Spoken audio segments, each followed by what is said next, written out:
그럴까요? 근데 작가님께서 어쩌다가 지금- 물리학, 과학 이런 쪽에 또 좀 아, 많이 그건 우리가 그거는 원래 이제 맨 처음에 갖고 있었던 제가 부분인가요? 맨 처음에 제가 이제 그러니까 대학교 다닐 때는 네. 지금 녹화하고 있어요. 대학교 네. 다닐 때는 고액과외를 했었어요. 고액과. 고액과외를. 네. 그래서 그때 제가 한 학기에 재료비를 한 500만 원 정도 썼어요. 제가 벌어서 대학교 때도. 대학교 때. 그것도 1990년대 초반에. 1990년대 중반에. 뭐 군대 갔다 거의 와서. 지금은 돈 천만 원 되는. 당연하죠. 그만큼 제가 대학교 때는 재료비를 풍부하게 썼습니다. 그때 고액과외로 한 달에 거의 한 200 정도 벌었기 때문에 한 학기가 6개월이잖아요. 500만 원씩 썼어요. 재료비를. 마이너스네요? 마이너스가 안 되죠. 한 학기가 6개월인데 아, 2, 6, 12, 1200만 원이잖아요. 한 달에 200. 한 달에 200. 한 달에 200을 방학 기간이 벌었으니까. 아니고. 한 달에 200을 벌었으니까 그거 이제 네. 재학 중에도. 그래서 뭐 한 500씩 쓰고 막 그랬는데 대학을 졸업하니까 오히려 더 힘들어졌단 말이죠. 그러니까 오히려 대학교 다닐 때도 독서를 많이 했지만 대학교 졸업하고 나서 독서를 많이 했어요. 처음에 우리 첫 번째 질문이 예술관에 대해서 네. 우리가 질문을 했는데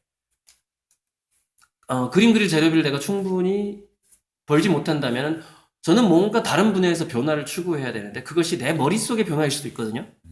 지식량의 축적이라던가. 그럼 지식량이 축적되면 하나의 시너지가 일어나면서 특히 또 여러 분야를 공부하게 되면 시너지가 더 잘 일어나고 네. 두뇌에는 더 많은 지혜가 생기게 되겠죠. 그런 변화를 추구하기 위해서 저는 과학 분야 공부를 소홀히 할 수가 없었어요. 왜냐면 서로 저는 이종 간의 결합을 지속적으로 독서를 하면서 이종 간의 결합을 추구했는데 쉽지는 않은 거였어요. 왜냐면 사람들은 독서의 취향이라는 게 있어요. 네. 근데 저도 독서의 취향이 있었지만 의도적으로 다양하게 보고자 하는 노력을 했던 거죠. 그러니까 우리가 서점에 가면 뭐 A 코너, B 코너, C 코너가 있단 네. 말이에요. A부터 F까지 그냥 이렇게 최소한 몇 권은 다 골라서 이렇게 뭐 컬렉팅을 하는 거 책을 수집을 해서 일단 보는 거예요. 이해가 안 가도 보는 거죠. 그 노력을 30년간 했어요.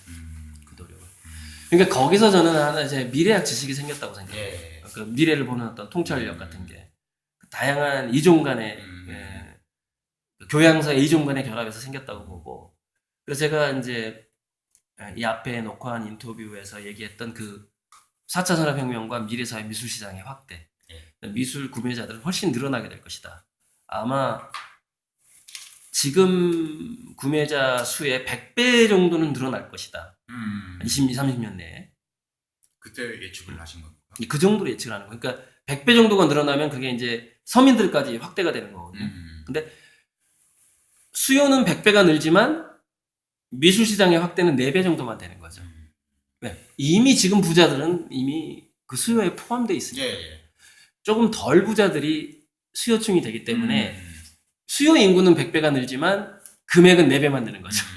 이해하시겠죠? 왜 그런지. 예, 그렇게 이제 지면서 예측이 돼요. 저는. 그 다독하시면서 이러한 지금 말씀하시는 거 보면 굉장히 통찰력이 있으신 것 같은데 네. 그런 것들이 이제 그런 독서량에 이제 기반한 그런 부분들이 아닌가 싶어요. 그렇죠. 예. 그러니까 서두에도 말씀하셨다시피 죽어 있다라는 느낌이 들지 않기 위해서 또 다독하시게 되고 그렇죠. 책을 가까이 하시게 되고 그런 네네. 부분도 일면 있으신 것 같고요. 네. 예. 그 부분이 컸어요. 그러니까 오히려 가난했을 때 공부를 더 많이 했다고 봐요. 가난했을 때. 예전에 안철수 씨가 슬럼프를 잘 보내는 것이 중요하다. 근데 화가로서는 사실 슬럼프였죠. 재료비가 없으니까. 예. 작품 활동을 할 수가 없는 상황이었으니까. 하지만 그때를 저는 제 마음하고 제 영혼과 제 어떤 지식, 전두엽 이런 두뇌를 개발하면서 보냈다 이렇게 볼 수가 있겠죠. 그때 그런 어떤 두뇌 활동이 폭발하던 시기였다라고 보면 되겠네요. 어떻게 보면 그렇죠? 그게 마침 30대, 40대, 그러니까 20대 중반부터 지금까지니까 25년으로 따지자면은 그게 꾸준히 하는 게 상당히 중요한 것 같아요. 그러니까 그렇죠. 두뇌를 연구해 보면 10대 두뇌하고 20대, 30대, 40대, 50대 두뇌가 달라요. 예. 근데 두뇌에서 통합의 시기가 오거든요. 그게 40을 넘어야 돼요.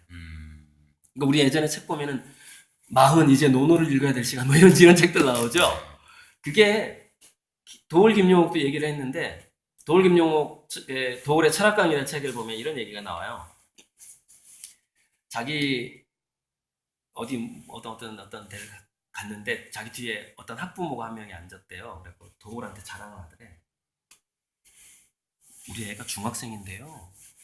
뭐 칸트의 뭘 읽었어요? 뭐 이렇게 이제 칸트의 철학서를 뭘 읽었어요? 좀 어려운 거 자랑을 하더래요.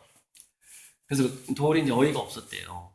그러면서 도올이 그 뒤에다가 뭐라고 얘기를 하냐? 사실 그 책은 조금 애가 어느 정도 두뇌가 된다라는 전제하에 대학생이 돼서 읽어야 될 책인데 그 엄마는 한답시고 중학생이 그 책을 읽었어요라고 자랑을 하는 것이 참 한심하다. 어떻게 보면 이 얘기가 나온단 말이죠. 지적 허영이라고 봐도 네, 허영이죠.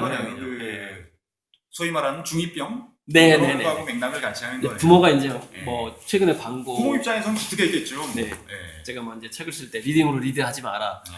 뭐 리딩으로 리드하면 집안이 망한다. 이런 소제목도 좀 썼는데 그런 게 참 많아요. 우리 애는 뭐 5권을 읽지 않으면 잠을 자지 않아라는 광고가 요즘에 나오더라고요. 그런 거 보면 참 어이가 없는데 그게 그래서 독서를 꾸준히 하는 게 왜 제가 중요하다고 생각을 하냐면 20대에 독서할 때 두뇌 상태하고 30대 독서할 때 두뇌 상태, 40대 두뇌 상태와 50대 두뇌 상태가 다르다는 거예요. 두뇌 구조 자체가 달라져 있기 때문에 내가 흡수하는 방식과 두뇌 속에서 그 퓨전이 일어날 거 아닙니까? 퓨전과 시너지가 일어나는 방식이 달라요. 물론 처음에는 축적을 하게 되죠. 아무래도. 그러다가 35세가 넘어가게 되면서 조금씩 연결이 되고 근데 그 연결된 게 화학 반응이 일어나려면 역시 40대가 돼야 되고 45세쯤 됐을 때는 그 화학 반응에 의해서 분자식과 원자식이 변하는 다시 소급해가는 거예요. 무슨 얘기냐면은 그 나이가 되면은 내가 20대 때 읽었던 책에 대한 해석이 달라지는 거예요. 과거에 읽었던 것에 대한 깨달음이 달라지는 거죠. 그 단계가 오려면 45세가 돼야 되거든요. 그런데 뭐가 중요하냐? 꾸준히 읽지 않으면 그 단계가 안 온다는 거예요. 꾸준히 읽지 않으면. 그러니까 어떤 책이든 뭐 꾸준히 책의 내용은 중요한 게 아닙니다. 내가 뭘 읽느냐가 중요한 게 아니에요. 뭘 읽느냐가 중요한 게 아니고 꾸준히 골고루 읽는다가 중요하죠. 20대 바짝 읽고 나는 직장인이니까 안 읽어 이게 아니라 10대 때 물론 우리가 10대 때부터 책을 읽잖아요. 저도 10대 때부터 읽었죠.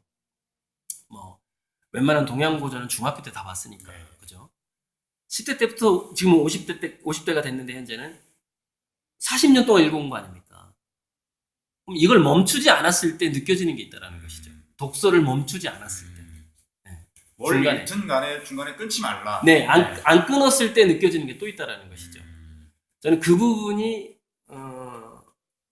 통찰력에서 중요하다고 봐요. 중간에 끊어지면 안 된다. 알겠습니다. 여기까지 맞죠. 이 말 할까요? 네네네. 너무 시간